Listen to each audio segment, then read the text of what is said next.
Olá, internauta, seja muito bem-vindo ao Esporte.com. Hoje vamos falar da vitória do Atlético, dos tropeços de Cruzeiro e América pela segunda rodada do Campeonato Mineiro. Comigo aqui no estúdio, Fernando Martins, repórter Super FC, e Guilherme Guimarães, também repórter Super FC. Tudo bem com você, Fernando? Tudo bom, Cabido? Tudo bom, Guilherme? Vamos falar aqui um pouquinho tanto de Atlético quanto de Cruzeiro, um pouquinho de América rapidinho. E com você, Guilherme? Tá tudo tranquilo? Tudo Como é que foi o tranquilo. plantão? Foi agitado, fim de semana cheio de jogos, né? A gente acompanhou o tropeço do América, o Cruzeiro que parou no goleiro Leandro lá em Nova Serrana e também o Atlético. Você não, né? Você não pegaria nem a primeira cabeçada. Cuidado, rapaz! Cuidado, hein, rapaz! Mas é isso aí, tamo junto aí de novo e vamos falar muito de esporte agora. Vamos começar falando daquele jogo horroroso do América contra o Boa Esporte no último sábado, lá no Independência. O que você achou desse jogo, Guilherme? Tô com medo do América. Eu também tô. Realmente, mais pelo jogo do Araxá contra o Atlético do que propriamente dito o América e Boa. Eu não consigo entender como que o América perdeu pro Araxá, apesar de o Ganso ter jogado em casa, lá no Fausto Alvim, mas foi um time que praticamente só se defendeu contra o Atlético e mesmo assim não conseguiu fazer o seu papel. O único lance de perigo mesmo da equipe foi no fim do jogo, uma cobrança de falta do Breitner, que veio do Santos, e o América empatou com o Boa Esporte num jogo horroroso, muito ruim. O América até teve lapsos de quem sabe conseguir abrir o placar no primeiro tempo, né, que foi a parte do jogo que o América esteve melhor, mas mesmo assim, tecnicamente muito abaixo do que eu achei que o América começaria a temporada, até mesmo porque o Vinícius Eutrópio já estava no clube desde do fim do ano passado. A situação do América é complicada. Infelizmente eu temo pelo pior. Eu até cheguei a colocar no Twitter que a situação do América neste ano é parecida com a do Cruzeiro no ano passado. Trouxe uma barca de jogadores desconhecidos e começou muito mal o Campeonato Mineiro. Então a gente torce para que ocorra uma melhora no América, porque a situação é realmente complicada. E para você, Fernando? Na próxima rodada agora vai jogar contra a Caldense, né?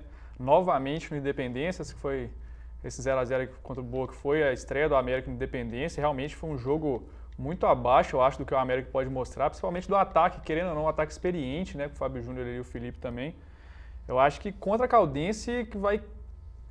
Vamos ver se o América vai conseguir a primeira vitória. Eu acho que tem que conseguir, se não conseguir, realmente tem que começar a se preocupar no Campeonato Mineiro, pelo menos ver o que de errado mesmo está acontecendo no time contra a Caldense mesmo, então, que eu acho que vai ser o grande desafio mesmo contra a Caldense, que vai ser no dia 24 agora lá no Independência. O detalhe é que o América jogando no Independência, que tinha que ser o fator casa, isso não acontece. O América, desde o ano passado, já vem tropeçando dentro do Gigante do Horto. Isso não é mais um detalhe, né? É uma constante já, né? O América ele não faz valer o seu mando de campo. Isso é perigoso, ainda mais no Campeonato Mineiro. O América perdeu para o Araxá, que é um time recém-promovido do Módulo 2. O Araxá que venceu a primeira partida, perdeu a segunda para o Atlético, que realmente já era esperado, né? Todo mundo sabe da qualidade que tem o Atlético, apenas poupou o Ronaldinho Gaúcho, Diego Tardelli teve uma boa participação também no jogo, e agora o Araxá vai jogar em casa, vai pegar o América de Teófilo Otoni,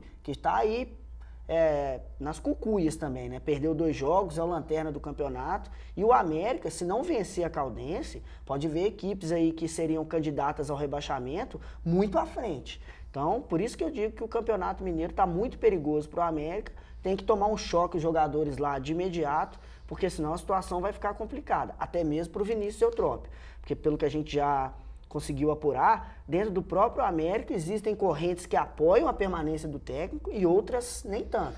Mas também não faz sentido demitir o treinador agora, né? Justamente agora que começa o Campeonato Mineiro. Ele foi contratado em novembro, dezembro, se não me engano. Chegando agora não faz sentido nenhum tirá-lo do cargo agora, né? Tem que esperar também um pouco, tem que ter um pouco de paciência.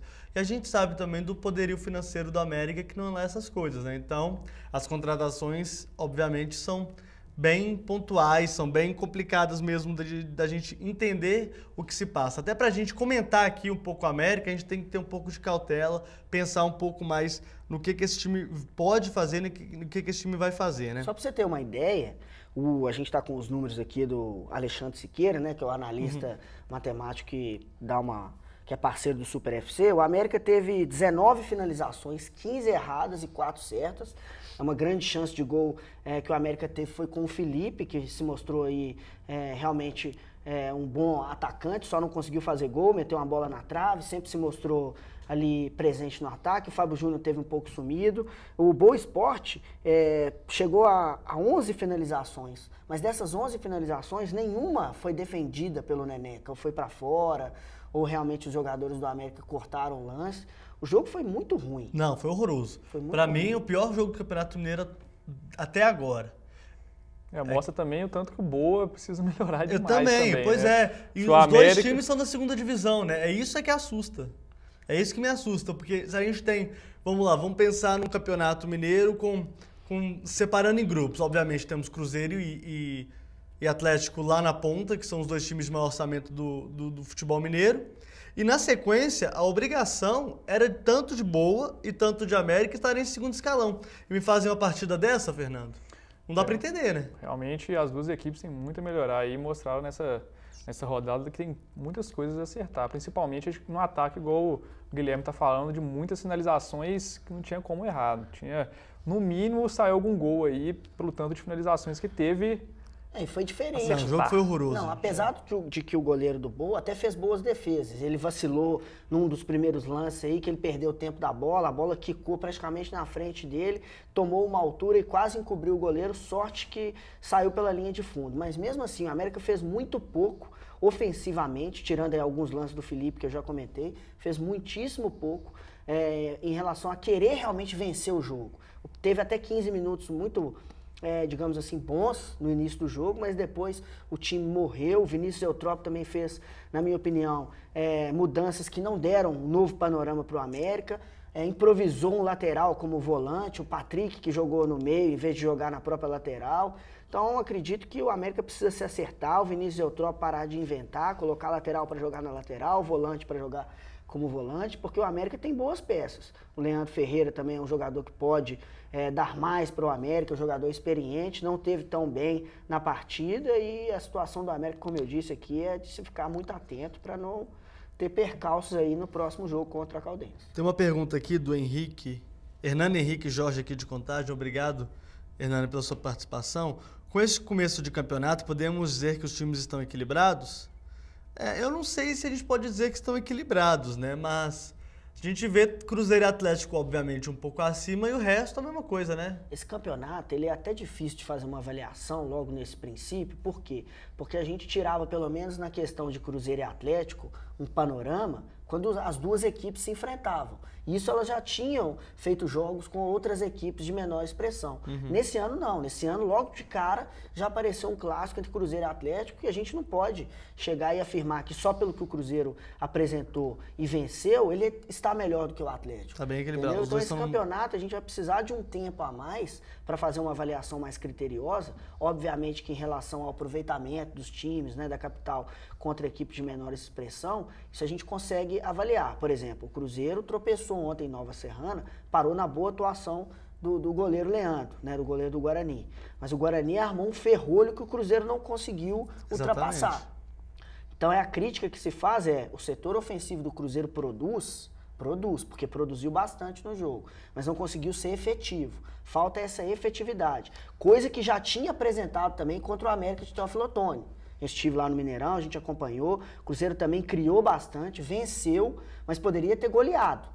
Poderia ter feito 6 gols no América de Teófilo Otoni facilmente. O que realmente faltou na partida contra o Guarani foram os gols. E no caso do Atlético, a gente viu um primeiro tempo sonolento também do time do Atlético. Conseguiu fazer 1-0, conseguiu se impor bem não, mas o Araxá também, coitado, nem pegava na bola direita. A gente viu um aproveitamento de posse de bola do Atlético muito superior ao do Araxá. E no segundo tempo, na verdade, eu acho que o time se aproveitou do aspecto físico também para chegar lá e fazer outros 2 gols, né? Então, Cruzeiro e Atlético parece que estão num ritmo um pouco diferente do resto. O Cruzeiro tá... Você vê que o Cruzeiro ainda não... Os jogadores ainda não estão divididos em todas as bolas. Porque se você comparar o Cruzeiro do jogo contra o Galo para o jogo contra o América de Teófilo Otoni e também contra o Nacional contra o Guarani, de Nova Serrana, no caso, né?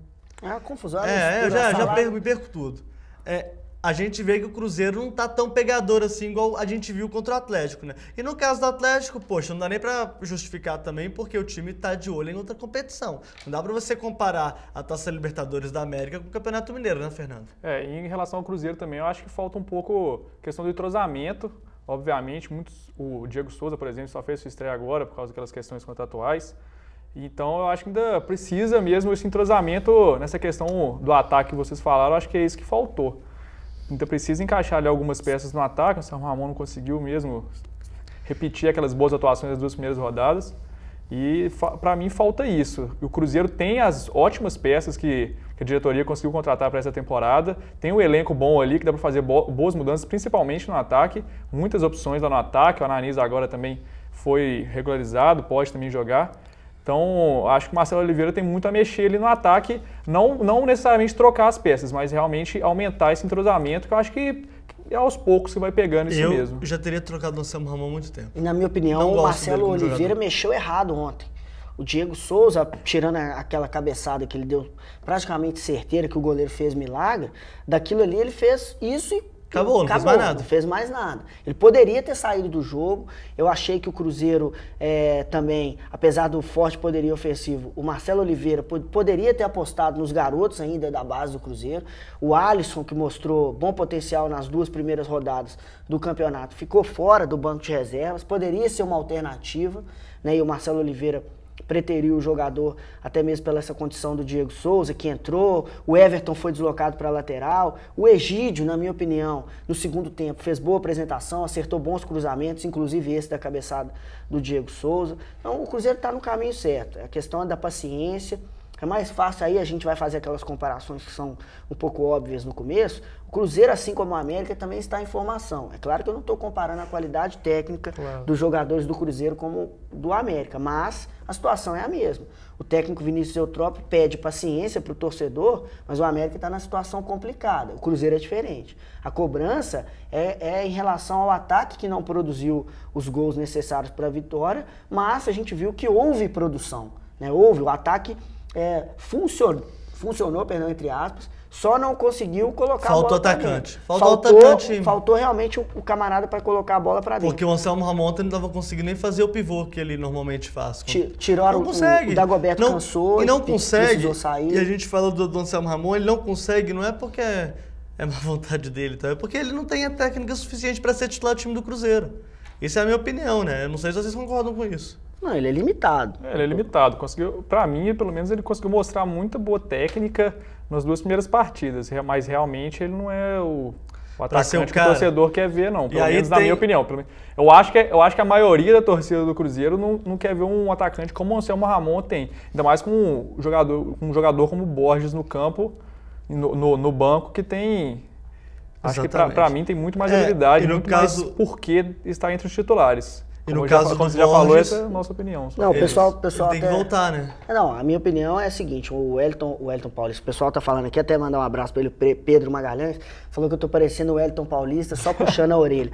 Mas não é, a questão não é disso, o detalhe é que ele tá vendo, deve estar fazendo assim, tá me zoando. Porque a sua orelha não é pequena, né? Eu tô vendo daqui, mas... Não, mas me deixa, velho, vamos falar de futebol. O detalhe é que o Anselmo Ramon, ele começou a titular do Cruzeiro nessa temporada, por quê? Porque pelas ausências dos jogadores. Borges, que estava em recuperação, o próprio Dagoberto, que também não estava em melhores condições. Por isso o Anselmo Ramon. E ele deu, obviamente, a sorte, teve também competência nas partidas que ele atuou de fazer os gols, né? Principalmente contra o Atlético, participar naquela jogada do gol contra do Marcos Rocha. O detalhe é esse, é isso que chamou a atenção. Mas o Anselmo Ramon... a gente deu gol pro Anselmo Ramon, mas todo mundo, né? Até mesmo o juiz... Até o telão no Mineirão deu. O juiz foi ver o replay da jogada lá e depois ele mudou. O detalhe é esse, o Anselmo Ramon, ele começou bem a temporada, mas ele é isso, e não é nada mais, ele não é um fenômeno, ele não vai melhorar, tipo, 100% e conseguir, quem sabe, chegar na técnica do Dagoberto. Ele é esforçado, ele é aquele jogador que faz o pivô, batalha, briga lá na frente, né? Mas ele não é mais do que isso, é um jogador esforçado. Ele é simplesmente uma boa opção para o ele é uma boa opção para quem sabe ali o Marcelo Oliveira mudar o estilo de jogo da equipe, né? Só isso, pelo menos acho que a gente concorda nesse ponto, né, Fernando? Acho que sim. Eu tô lendo os tweets aqui. Alec Leque? Agora... Não. Você não vai cantar isso perto de mim, né? Não. Então tá bom. Eu deixo pro Everton Guimarães, deixa o Everton falar. Que narrou o gol do Alexandre e fez toda uma cantoria lá. Um abraço pra ele. Beleza. Que beleza, né? Que alegria, né? Beleza. Bom, a gente já... não, tem uma pergunta aqui do... Deixa eu achar a pergunta aqui do nosso internauta. Do Dirley Lucas de Freitas, lá de Passos. Obrigado, pessoal de Passos, sempre nos acompanhando aqui. Especulação, né? Existe a possibilidade da vinda mesmo de Marcelo Moreno para o Maior de Minas? Maior de Minas, segundo o nosso torcedor aqui, né? Eu só acredito que não. O Cruzeiro está bem servido de atacantes. Inclusive, está pensando em emprestar aí o meia Elber, né, que joga ali também do meio para frente, meio atacante. Emprestar para alguma equipe do futebol mineiro, brasileiro, para pegar mais um pouco mas de essa experiência. troca aqui seria interessante. Não, eu não sei falar como ela seria interessante. A troca no caso aí que... explica aí, Fernando. Em relação ao Vitorino e Borges, né? Isso. Trocar pelo Marcelo Moreno, numa negociação bem confusa aí com o Palmeiras e Grêmio, aquela relação com o Barcos. E pelo que o Cruzeiro, pelo que a gente apurou de manhã, até o Breno, nosso companheiro aqui, apurou lá junto com o Cruzeiro, junto com o Guilherme Mendes, o Cruzeiro nega por enquanto essa questão, mas eu não sei, seria uma boa pro Cruzeiro, eu acho, mas eu acho isso muito improvável. O fato é, o Marcelo Moreno não quer ficar no Grêmio. Brigas com o Vanderlei Luxemburgo. Ele não quer ficar no Grêmio. E não quer ir pro Palmeiras. Só que tem um detalhe, o próprio pai do Marcelo Moreno, essa é a questão, o Marcelo Moreno ele não está jogando no fino da sua bola, digamos assim, porque ele está machucado. O jogador, ele atuou com infiltrações no tornozelo no fim do Campeonato Brasileiro do ano passado, se esforçou para ajudar o Grêmio, é um atleta que a gente sabe, já esteve aqui em Minas Gerais, é aguerrido, batalha dentro de campo. É melhor que o Anselmo Ramon. Bem melhor que o Anselmo Ramon. Mas ele faz um papel que o Anselmo Ramon também desempenha. Aí é a questão da qualidade do jogador. Porque o Marcelo Moreno também busca bola fora da área, faz aquele, digamos, um peão ali, né? Ele atua como pivô, mas fica rondando ali a área. O Anselmo Ramon também tenta fazer mobilidade é boa dele. Cava faltas ali no setor, mas o detalhe é justamente esse. Eu não acredito que trocando Vitorino por Borges seja, eu discordo do Fernando, um bom negócio para o Cruzeiro, justamente pelos atacantes que o time já tem. E se for para trazer mais um atacante... Mas ele perderia o Borges, aí isso tem que ficar claro. Essa é a ideia. Essa que é a história, vai perder o Borges, mas mesmo assim, eu acredito que o Borges é um jogador... apesar da idade, que pode servir mais o Cruzeiro do que o Marcelo Moreno. O que eu acho é que o Borges fica mais no estaleiro do que jogando futebol. Mas o Marcelo Moreno também tá machucado. Também, mas igual você tá falando mesmo. E nesse ponto eu concordo que os dois, querendo ou não, nesse momento, são uma incógnita por causa de lesão. Sim. Mas eu ainda acredito que a questão técnica, o Borges é mais efetivo que o Cruzeiro tá com um problemão chamado Vitorino. O Cruzeiro, pelo que a gente apurou, pelo que a gente vê no futebol do Cruzeiro, não sabe o que faz com o zagueiro uruguaio. O engraçado é que qualquer especulação que tem de Cruzeiro, o Vitorino entra. Né? Então, isso, o que dá a entender, a gente trabalha com futebol, é que o Vitorino não quer ficar. Não quer ficar. Não quer ficar. Não quer ficar, mas ele vai jogar onde? Vai voltar pro Nacional? Vai pro Peñarol? Vai pro Liverpool? Pra Liverpool mim, do Uruguai, pra gente? mim, jogando 100% da sua condição, é o melhor zagueiro que o Cruzeiro tem. Mas ele não tá jogando isso desde a Copa do Mundo. Justamente. Aí o detalhe mas vai vender o Vitorino, colocar o Vitorino como moeda de troca, mas tem que trazer um jogador também à altura. Não pode pegar o Vitorino e trocar por 2, 3 zagueiros, mas 3 zagueiros que você encontra no quintal da fazenda de alguém aí, entendeu? Esse que é o problema. Hoje em dia, quintal o Palmeiras... da fazenda de hoje em dia, por exemplo, o Barcos não queria ficar no Palmeiras. Mas ninguém quer ficar no clube da segunda divisão, com certeza. Ninguém o Palmeiras trouxe alguns jogadores do Grêmio que, pelo amor de Deus, era preferível pegar o dinheiro todo, falar assim com o Grêmio, não, eu não quero jogador, eu quero o dinheiro, e fazia o que o Cruzeiro fez com o Montijo, por exemplo. Contrataria jogadores com o dinheiro investido pelo Grêmio. Do contrário, o Barcos tem contrato, ele tinha que ficar no clube infeliz, chateado, chorando. Por que ele renovou? Pra que renovou e pra que ficou falando que, não, nós temos um o jogo amor importante, dele, né, falando sobre o Palmeiras. Ele foi até muito fiel, digamos assim, com as suas palavras, porque ele sempre disse que em determinada situação ele poderia sair.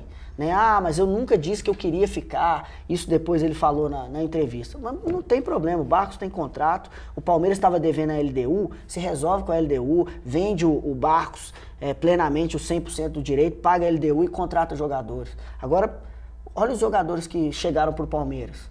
Não chegou ninguém reserva. Não chegaram ninguém pra calma resolver. que o Wilson fez gol ontem. Não, mas não chega ninguém pra resolver. O Escudeiro também, no começo do Campeonato Brasileiro, fez gol no Atlético, depois não arrumou mais nada. Não, sim, não, sim, mas eu tô falando que a ideia é boa. Mas essa confusão do Palmeiras respinga aqui em Minas com essa situação do Cruzeiro, porque também a gente sabe que o Cruzeiro... Segurou o Montijo, fez toda aquela situação, fez isso tudo. Mas o lance que eu quero dizer é o seguinte, ele não se fechou totalmente pro mercado. O Cruzeiro ainda, eles falam que fechou, o Alexandre Matos já falou que o Cruzeiro não vai contratar ninguém, o próprio presidente Gilvan, quando a gente tenta entrevistar ele fala a mesma coisa.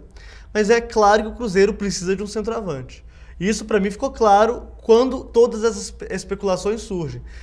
Martinúcio machucado fora. Claro que ele não é centroavante, mas ele é um jogador de área. Você tem o Borges, que não é um jogador confiável ali, sempre está fora. O Dagoberto é outro cara que a gente vê que às vezes também... A gente viu, quando o Cruzeiro contratou o Dagoberto, uma das primeiras matérias que a gente fez, qual foi? Que ele não jogou metade dos jogos pelo Internacional ano passado. Então, é um ataque muito bom?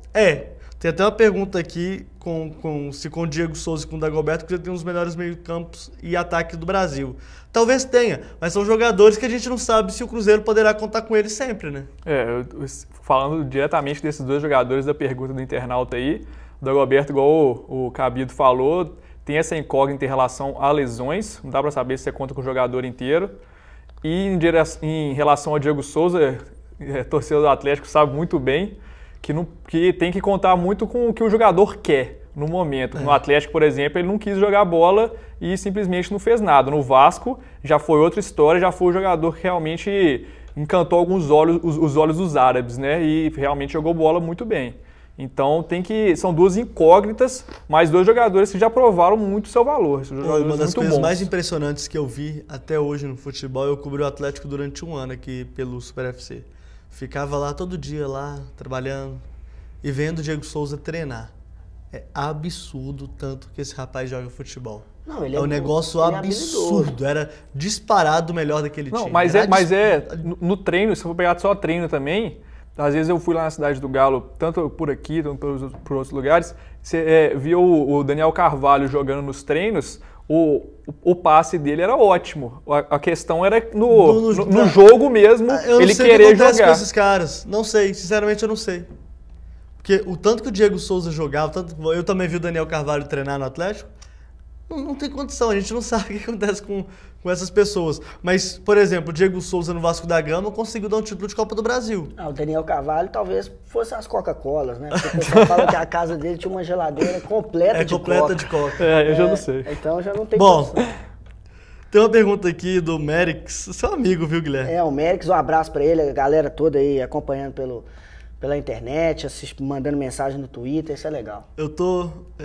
Ele não chamou pra sair não, tá? Mas eu tô quase achando que ele quer isso. Você é doido? Tô assistindo vocês aqui, queria saber o que você achou do jogo de ontem. Teve gente falando que foi vexame. Eu acho que é um resultado normal pra quem tá começando o trabalho e fez apenas o terceiro jogo no ano. Bom, é o Cruzeiro que você tá falando, né, Merix? Deve ser. Sim. Deve ser. Ele é cruzeirense, o Merix, mandar de novo um abraço pra ele aí também. Pro irmão dele, é o Michael Mendes, nosso amigo de imprensa, trabalha na Record. O detalhe é o seguinte, eu não achei vexame do Cruzeiro. Eu acho que o Cruzeiro tinha sim a obrigação de vencer o Guarani, não conseguiu. Só que aí entra a questão da comparação que eu fiz aqui entre Cruzeiro e América. O América empatou com o Boa Esporte num jogo horroroso, que até criou algumas chances de gol. Foram jogos bem diferentes, né? Só que foram jogos diferentes. O Cruzeiro foi praticamente um ataque contra a defesa. Um ataque contra a defesa contra o Guarani. O Cruzeiro não conseguiu ultrapassar o ferrolho do Guarani. Mas o time produziu. O ataque produziu, o meio produziu. Os laterais ajudaram o Cruzeiro. O Ceará até poderia ter tido um melhor aproveitamento no jogo. Mas o Egídio, no segundo tempo, ele teve um bom aproveitamento nos cruzamentos. Tanto que eu já até comentei sobre a cabeçada do Diego Souza, que saiu do cruzamento do Egídio. O Everton, no meio-campo, ele não rendeu tanto como poderia ter rendido também. Na lateral, ele até tentou ajudar, o Cruzeiro dava umas emperradas. Saiu o Leandro Guerreiro saiu e o Marcelo Oliveira fez essa mudança e deixou o Cruzeiro mais aberto. Aí o Guarani até tentou algumas vezes chegar no gol do Fábio, que também fez algumas defesas, Mas o detalhe fica nisso. Eu não achei que foi um vexame. Mas eu volto a dizer, volto a frisar, o Cruzeiro tinha a obrigação de vencer o Guarani. Pra mim... Até mesmo para dar um troco no jogo do ano passado, já que foi o Guarani que iniciou aí o calvário do Cruzeiro e do Wagner Mancini na última temporada. Se não me engano, tem 2 anos já que o Cruzeiro não vence o Guarani. Já, ele empatou um jogo e perdeu o outro. E o detalhe, então, fica por isso. Empatou esse agora. Mérix, o negócio não foi um vexame. O Cruzeiro só poderia ter sido mais efetivo no ataque, o que não foi. O ataque produziu, o meio-campo produziu, os defensores também, os volantes trabalharam. Achei que o Nilton também ficou um pouquinho abaixo do que ele já tinha apresentado, poderia ter tido uma melhor partida ontem. Mas agora é avaliar o Cruzeiro no próximo jogo, principalmente o ataque. Aí sim a gente vai poder falar se foi um vexame, realmente, na próxima partida. Eu acho que vexame é uma palavra muito forte. Para mim, o Cruzeiro viu que precisa melhorar ainda, que não é porque ganhou do Atlético, e ganhou bem do Atlético, diga-se, podia ter sido um placar mais elástico do que foi, que o time tá pronto. Não é assim. O Cruzeiro jogou... Tá falando de produção de ataque? Pode ir comentando. O Cruzeiro jogou de uma forma que eu achei interessante, já escalar o Dagoberto e Diego Souza de cara. Era um jogo que podia fazer isso. O Cruzeiro tinha uma gordurinha para queimar no Campeonato Mineiro. Vai se classificar com folga entre os 4. Não precisa ficar estressando também por causa do resultado do Campeonato Mineiro, porque é um campeonato que a gente sabe vai ser definido no último jogo entre Cruzeiro e Atlético. Isso é a minha opinião. Eu acho que os dois vão disputar essa final. Do jeito que o América tá nesse princípio de campeonato, não tem o que discutir. Não fica nem entre os 4 colocados. Não fica nem o que discutir. Não precisa nem discutir. Você pega qualquer outro time, nem é só o América também. Nos outros jogos que a gente vê um pouco assim, não tem outro time... Não tem outra surpresa do interior que às vezes costuma ter. O Nacional não. O Boa, que poderia ser um time aí também por estar na segunda divisão. O Boa tinha essa obrigação. Dar um calorzinho, mas nem isso. O Boa tinha obrigação de ser o campeão mineiro do interior. E pelo que eu vi contra o América, quer dizer, é claro que foi um jogo que a gente está analisando, mas não dá, sabe? Então, por isso que às vezes o pessoal fica falando do Campeonato Mineiro em si, eu concordo com algumas coisas, discordo com outras, mas às vezes dá uma canseira ver alguns jogos, você não tem condição, gente. Só pra você ter uma ideia, o destaque do Boa é o Radamés. Mas nem é pelo futebol. Marcelinho Paraíba também, que vai ser... Mas o Radamés não é nem pelo futebol que ele é um dos destaques do Boa. É porque o cara é casado com a Viviane Araújo. Pra você ver o nível de como chega a questão dos times do interior. Que isso, cara. A Viviane Araújo foi a que mostrou o uniforme do Boa. Não, já tem uns 2 anos já. Fez agora de novo. Pois é. Ela tem uns 2 anos que ela já veste. Que ela já veste a camisa do Boa. Mas o detalhe é esse. O detalhe é esse. Até nisso o Boa peca, porque a Viviane Araújo era melhor sem qualquer tipo de camisa, a mesma do Boa. Então, mas é verdade. A Sandrinha de Belo Horizonte, obrigado, Sandra, pela sua participação, tá perguntando aqui quem foi o destaque do jogo Guarani e Cruzeiro. O Guilherme já falou, foi o meu xará, foi o Leandro. Até mesmo porque eu tô com os números aqui, falei que ia comentar. Você abre e fecha aí toda hora, deixa assim, cara. Não, tá, mas é porque ele entra no modo de espera aqui. Então tá. Foram 6 intervenções do goleiro do Guarani, o Leandro, né, o seu xará. O Cruzeiro teve 16 finalizações, ou seja, 10 erradas e as 6 que o goleiro conseguiu fazer a intervenção. E o que chama atenção, o número de cruzamentos do Cruzeiro. Pra você ver como que os laterais realmente trabalharam e o ataque não foi efetivo. São 58 cruzamentos, 34 pela direita e 24 pela esquerda. E no estádio daquele tamanho você tem que fazer isso mesmo. Se tá fechado pelo meio, tem que abrir, não tem condição. E o Guarani, foram 7 finalizações do Guarani, sendo que uma delas o Fábio fez uma boa intervenção, e os jogos pelas laterais do Guarani foram 22, 11 de cada lado. Bom, a gente falou muito do Cruzeiro agora, eu quero falar um pouco sobre o Atlético. Ontem conseguiu uma vitória importante, né, 3-0 sobre o Araxá. A gente também aqui nem precisa dizer que o Atlético era obrigado a vencer esse jogo, mas eu queria voltar um pouquinho mais com relação ao Atlético e voltar um pouco o jogo contra o São Paulo.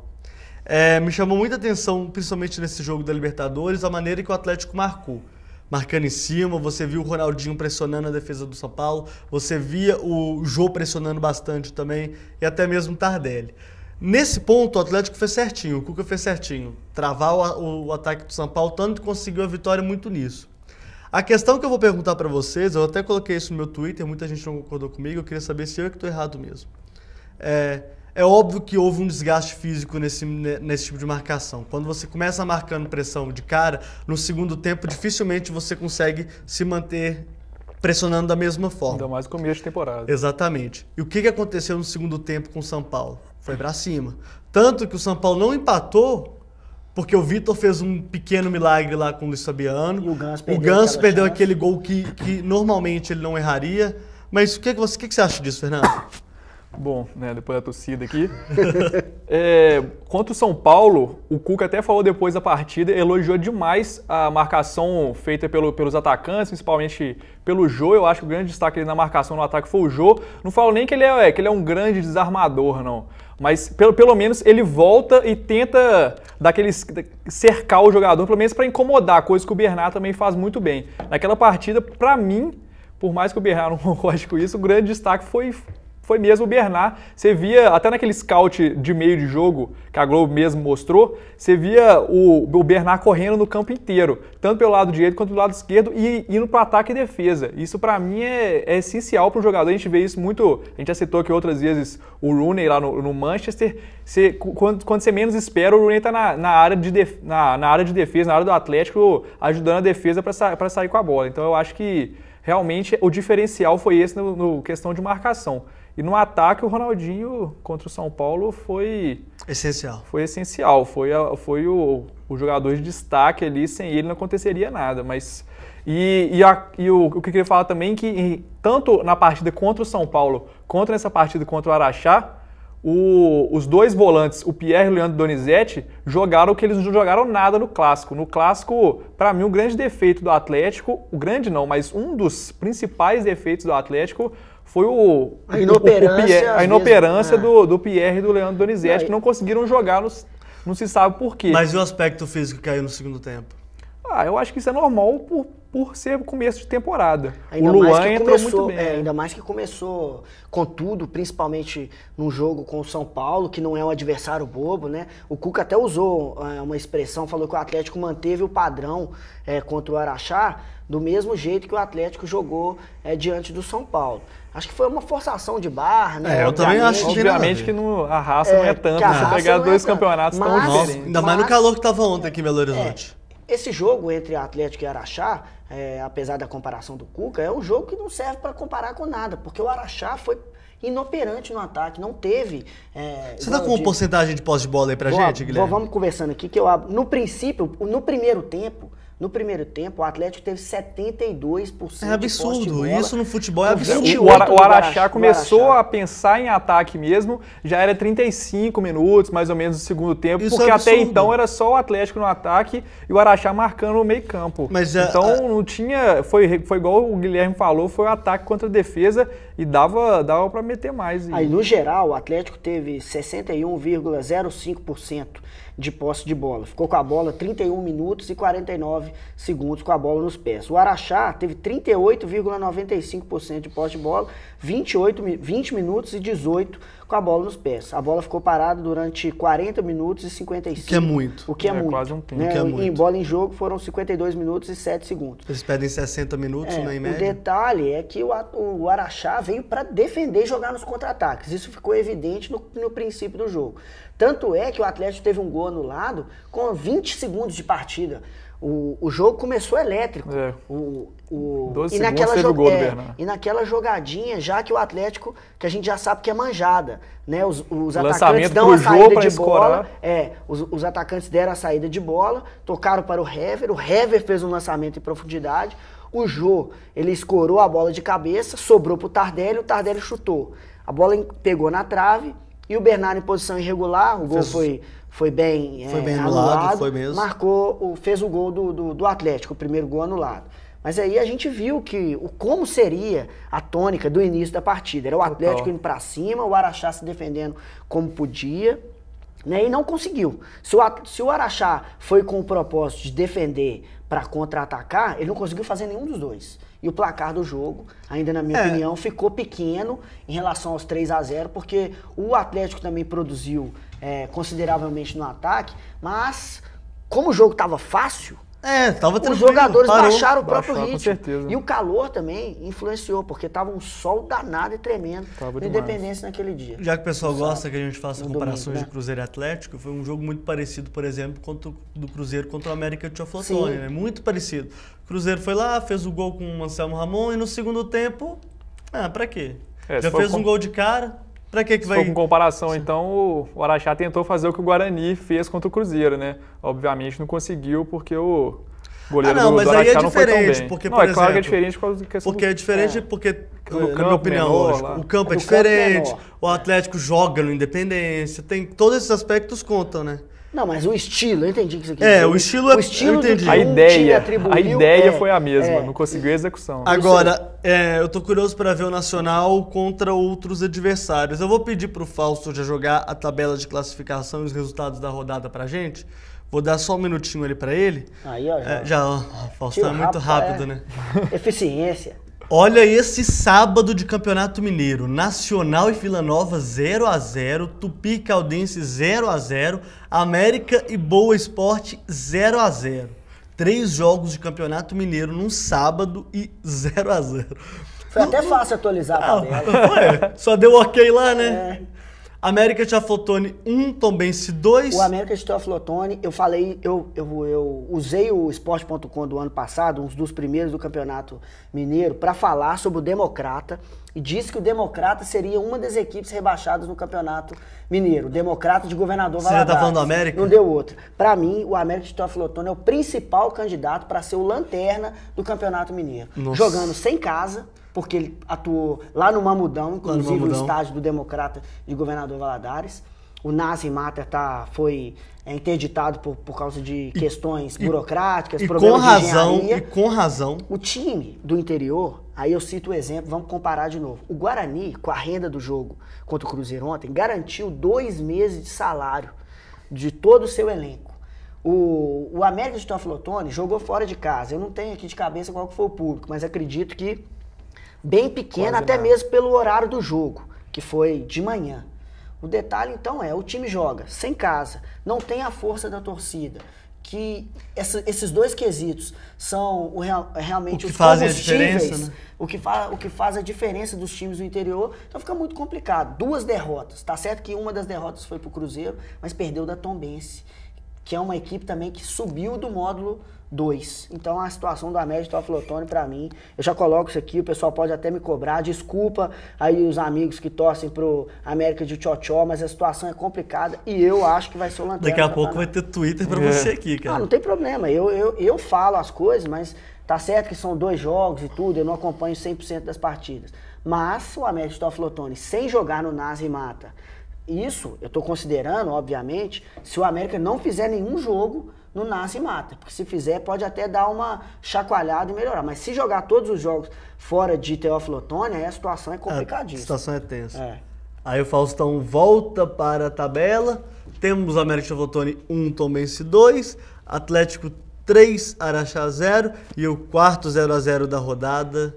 Foram 4 0x0, Guarani e Cruzeiro.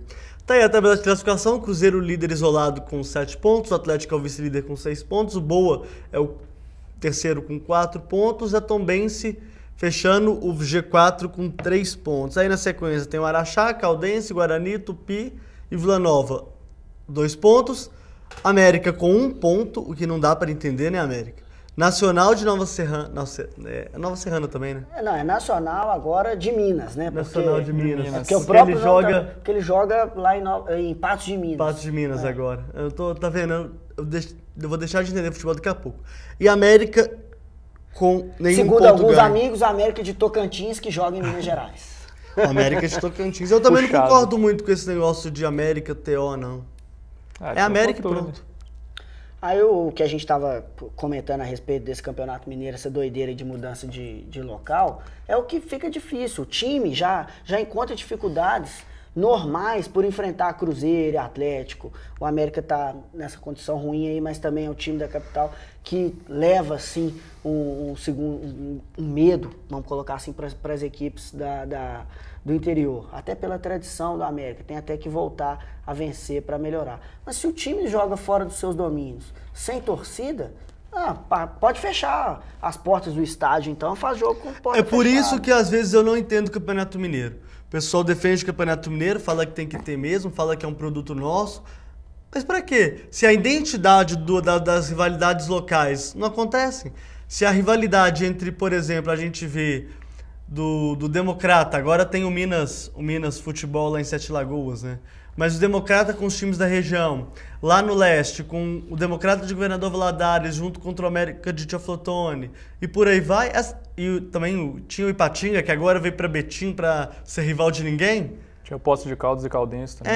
Sabe? Então essas coisas é que me deixam triste, sabe? Porque a gente sabe que o campeonato vai perdendo sua identidade. Aí vira aquele Grêmio itinerante que a gente não sabe se o time é de Presidente Prudente ou se é de Barueri. Hoje ele é de Barueri. Hoje é Prudente. Não, hoje é Prudente. Mas por quê? Voltou a ser Prudente? Voltou. Então eu não entendo mais nada. Eu vou parar de falar de futebol também, porque esse trem tá muito chato de ficar falando de time que não é time. Começou justamente que não é clube de futebol, que não tem... Começou com aqueles clubes Começou empresas com o Noroeste, Guaratinguetá, que são... Isso. O próprio Nacional mesmo, o time, por exemplo, não é Nacional Esporte Clube, é até, acho que se não me engano, alcunha Nacional Esporte Clube, mas limitada. Porque realmente é uma empresa, é um clube de empresário. O Cruzeiro mesmo colocou vários jogadores no Nacional aí, ao longo dos últimos anos. Contratou aquele Reinaldo Alagoano. Era o time B, jogou era lá. o time B do Cruzeiro. Onde o Cruzeiro jogava, os jogadores estavam encostados. Isso aí a gente não tem nem como negar. Aí a gente vê o Boa. Na verdade, é um exemplo bom disso aí, né? Saiu de Tuiutaba, que realmente não tinha a menor condição de ter futebol profissional. Eles até tentaram reconstruir o estádio, eu não sei como está o pessoal lá de Tuiutaba com esse estádio. E foi para Varginha, que é um centro maior, que tem condição de ter um futebol bacana. Tanto que o time está na segunda divisão ainda, né? E quase subiu para a primeira. Essa questão do Boa acabou dando certo, né? É um exemplo bom, né? Mas até quando? É um bom exemplo, mas até quando... Porque a prefeitura ajuda. E pegando o time desse ano, não sei quanto que vai dar. O exemplo do Ipatinga para essa situação, ele é ótimo. Por isso, o Ipatinga, até o momento que conseguia o apoio das empresas e da própria prefeitura do município, é um time que deu gás, conseguiu jogar a Série A. Principalmente quando tinha um acordo com o Cruzeiro, né? Conseguiu também fazer boas campanhas na Copa do Brasil, chegou até na semifinal e perdeu pro Flamengo, se não me engano. Então, até quando o time conseguiu ter esse apoio, caminhou até, entre aspas, com as próprias pernas. Depois que veio toda a arrogância do presidente, que falou que não precisava de ninguém, que não precisava do Cruzeiro, cara, é um cidadão aí veio a derrocada da equipe. Tanto é que mudou de município para ver se dava uma chacoalhada e conseguia novos patrocinadores, até mesmo porque Betim é uma... ele veio para uma cidade certa, né? Que é uma cidade rica, que é uma cidade que pode dar... grandes e tudo, pode dar retorno. Um retorno pro... Mas já começou mal também no modo 2, que perdeu por 1-0. Mas é um time sem identidade ainda, vai custar ter identidade. O pessoal de Betim vai dar apoio para esse time? Eu não sei, eu tenho essas dúvidas. Com o tempo, pode até que seja que dê o apoio. Mas aí é que eu falo, o Campeonato Mineiro, Cruzeiro e Atlético poderiam entrar em outras fases do campeonato. Não precisa desse campeonato não. Para promover a regionalização do futebol. Os times de menor expressão, os times do interior, o papel deles é revelar jogadores, mas... Eu não me lembro, não me recordo qual foi o último time do interior que revelou um grande nome para o futebol mineiro. Por quê? Porque os times lá da proximidade do Rio de Janeiro, como o Tupi, por exemplo, faz parceria com o Botafogo, pega os refugos do Botafogo, Fluminense, Flamengo e joga o Campeonato Mineiro. Aí os times do sul de Minas, perto do sul de Minas, pegam os refugos de São Paulo. Mas tem outro detalhe também que é importante a gente ressaltar aqui do Campeonato Mineiro, que é a questão de, por exemplo, você ter o time, e começa o campeonato. Acabou o Campeonato Mineiro, eles fecham todas as divisões de base de futebol profissional e só vai abrir de novo, sabe quando, Guilherme? Em outubro. E aí, o que você faz? Você vai contratar o que sobrou do interior de São Paulo, o que sobrou do interior do Rio de Janeiro, você vai lá no Nordeste contratar jogador... de quando fala que o Campeonato Mineiro tem que continuar, tem que ser assim, eu discordo justamente dessa parte, sabe? Porque não dá retorno nenhum, como você falou, não volta, não tem condição. Por isso que é justo você disputar um Campeonato Mineiro com Cruzeiro e Atlético, donos de plantéis de 150 milhões de reais, disputar com times que custam, sei lá, 300 mil reais? Não faz sentido.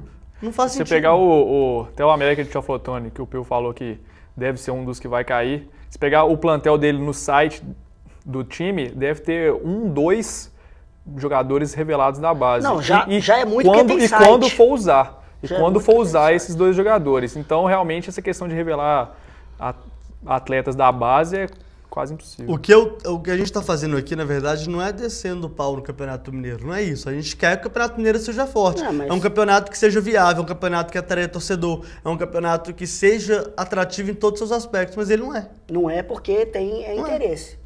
Exatamente. A federação, se ela dividir, se ela repartir esse campeonato, ela sabe que ela vai perder muito dinheiro. Porque o campeonato hoje é muito rentável, porque a federação conseguiu aí patrocínios bons, né, de montadora de carro. Tanto é que já tem companheiros nossos de mídia que chamam o Campeonato Mineiro Chevrolet, justamente porque o Chevrolet injeta dinheiro.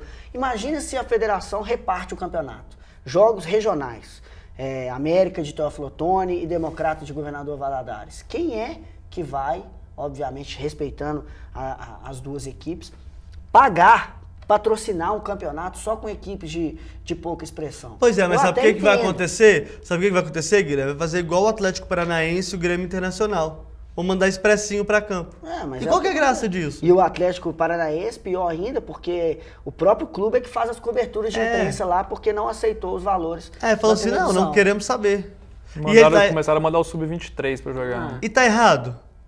É a política que eles adotaram, né? O Atlético tá errado? Na realidade deles, eu acho que não tá errado, não. Pois é. Então... O futebol, ele tá numa situação muito complicada.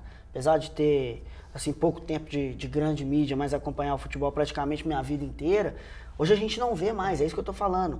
Antes tinha vários campos de futebol aí espalhados pelas ruas, até mesmo escolinha, e era aí que surgiam os grandes jogadores. Hoje a safra do futebol brasileiro, ela é infinitamente menor do que já foi no ano passado. Quem aí que não gostaria de ver uma seleção com jogadores parecidos com Ronaldo Fenômeno, Rivaldo, o próprio Ronaldinho Gaúcho, que teve o seu auge na seleção já há muitos anos? Hoje a gente vive em função de uma seleção que é o Neymar. E tinha que ser diferente. O Neymar, ele tinha que ser um dos protagonistas, mas não o único protagonista da seleção brasileira. Tá faltando jogadores no futebol brasileiro. Daqui a pouco, o que vai acontecer, na minha opinião, é a África ser um potencial enorme, justamente porque vai ser o que foi um dia o Brasil. A gente já vê vários jogadores. Fernando Luiz que acompanha sabe o que tá acontecendo, pessoal da África?